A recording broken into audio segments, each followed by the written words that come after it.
Ikalabing-walong panel, si Nebrija at ang mga katutubong manunulat. Sa panel na ito, makikita natin ang replika ng kauna-unahang imprenta sa Pilipinas.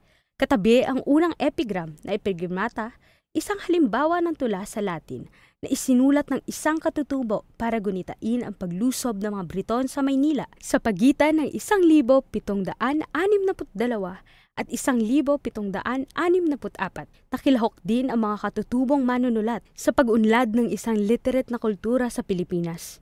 Si Tomas Pinpin, isa sa mga disipulo ni Blancas de San Jose, ay nagsulat ng unang gramatikang Espanyol para sa mga nagsasalita ng Tagalog.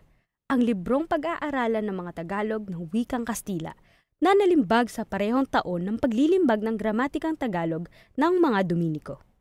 Gaya ng kanyang mentor, hindi binanggit ni Pinpin si Nebrija bilang inspirasyon sa kanyang gramatika, ngunit ang kanyang paglalarawan sa Espanyol ay nagpapaalala sa klasikong gramatikang Europeo, gaya ng Gramatika de la Lengua Castellana ni Nebrija.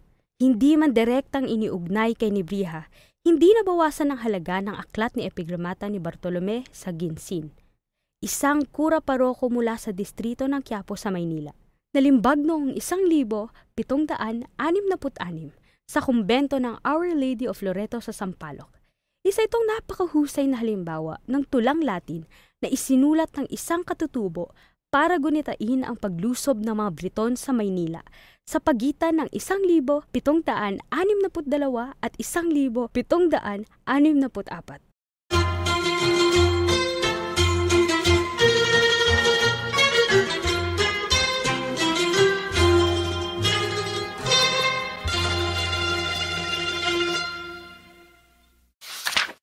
At dito natin iiwan ang paglalakbay ni Nebrija sa Pilipinas, ang kahalagahan ng pagiging grammarian. Maraming salamat sa pagpayag ninyong samahan ko kayo. Sana ay naging kawili-wili ito para sa inyo. Ang exhibit na ito ay inorganisa ngayong 2024 ng Instituto Cervantes de Manila sa pamamagitan ng suporta ng mga sumusunod: Embahada ng Espanya sa Pilipinas, AECID, Antonio de Nebrija Foundation, Pambansang Aklatan ng Espanya, Universidad ng Santo Tomas at Administrasyon ng Intramuros. Ang exhibit ay hinalaw sa sinimulan noong 2022 ng Antonio de Nebrija Foundation at ng Pambansang Aklatan ng Espanya.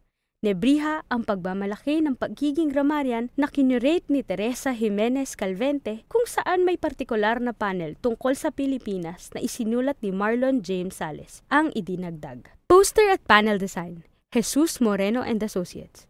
Assembly, ni Corlay Tapan. Audio guide sa Espanyol ni Carmen Ruiz de Apodaca. Audio guide sa Ingles ni Jaya Ken Rancapero. Audio guide sa Lingua Latina ni Jorge Blanco Mas. Salin ng audio guide sa Filipino ni Mark Anthony Angeles. Filipino audio guide ni Kiara Cervantes.